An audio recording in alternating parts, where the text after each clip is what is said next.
All right, welcome to Sensors, IA 221, Chapter 1 Book Review. We're going to focus on instrumentation, and this is the first part of the book. This particular course, Sensors Technology, really is all about instrumentation, but we learn enough about control systems as well to know how to use the instrumentation properly. So the very first chapter of the book in sensors is not about sensors. It's about how sensors are applied in control systems and talking about the business in general and that sort of thing. That's chapter 1 and chapter 2. Um, Chapter 1 is very much kind of an overview and a background and an industry kind of standards chapter. Um, it's not really giving you any serious content in terms of being a technician, but it's giving you some key points of data and how to get your different reference information, how to get certified, and that sort of thing. So the book itself talks about instrumentation, talks about a little bit about the history at the very beginning. So in chapter 1, the key vocabulary term is you have to know what a process control instrumentation is, and for that you need to know what process control is. The book kind of goes through a different description of the industry. So the book talks a little about history here. They show you pictures of very old school controls. Controls happened before there was common use of electricity in control systems on the shop floor.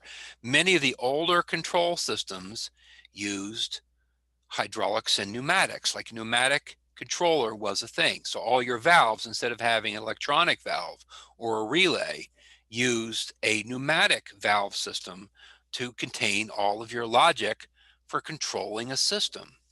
Why did they use pneumatics? Because pneumatics were very, very old school and been around for literally hundreds of years and very reliable. Pneumatics was probably much more common pre-1945 than post-1945. Post-1945, they became more and more obsolete. But even today, there are probably, I don't know for sure, I haven't seen any recently, but there probably are still a few old pneumatic controls out there left in place for one reason or another. Modern controls are usually a combination of hard digital controllers, or they're a combination of PLCs and other devices like computers. So when we get away from pneumatic controls and back into the modern world, then we talk about digital. Digital is the implication, the use of semiconductors and electronics to run your controls. And that's really what everyone's doing nowadays. You don't find any of these older systems ever being installed. I shouldn't say never ever, because there probably is one out there somewhere doing it still. But for the most part, it's all PLCs. So I'm not going to read this rest of this couple of pages to you. Read about it. It gives you a little background, shows you pictures of some old stuff. You learn about a few things. In chapter 6, we get into training. And this is where you begin learning about some of the organizations out there that are very useful to learn. So memberships that once you become a technician out in the field, it might be useful for you to get training from that organization as a member. And it talks about the value of engineering schools as well as other training programs, and about a bunch of the different unions and organizations for engineers. And talks a little about the union. Union electrical workers receive training as well. So it's not just degreed programs, it's all sorts of trade programs giving you training and expertise in these areas. Kind of as a real mishmash here, it throws in training simulators. Simulators are a way of doing training without actual physical equipment.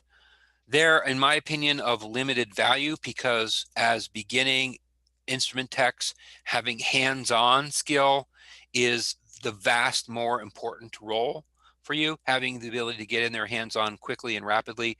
And simulators make you feel like you understand how something works without any real-world connection. So, but they are very useful for manufacturing companies if they're testing out a new control system to be able to simulate it before they put it into implementation. Though, in my opinion, not really part of training the way it's positioned here in the book. Interesting, but not very useful. And here we get into all the different industry and standards organizations.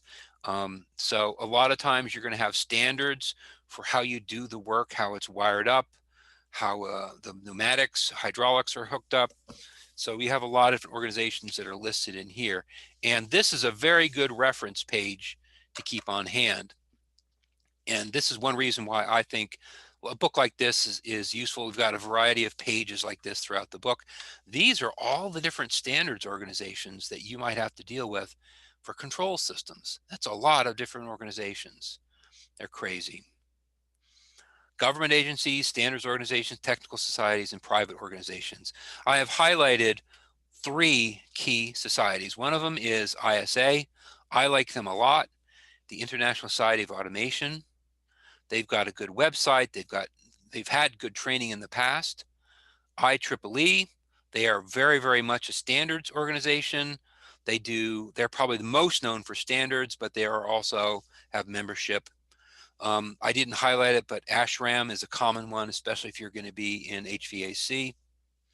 And the last one that I like a lot is ASTM, American Society for Testing Materials. They have their own standards, and you're going to see that out there a lot for mechanical engineering especially. There's other societies as well, but I'm not as important, I think. And the one definition you need to come out of this chapter that's very, very important is control instrumentation. So in summary, this chapter has a couple of key definitions. It's given you a laundry list of different materials and skills, but mostly this is a for reference only chapter, not critical for your intimate understanding.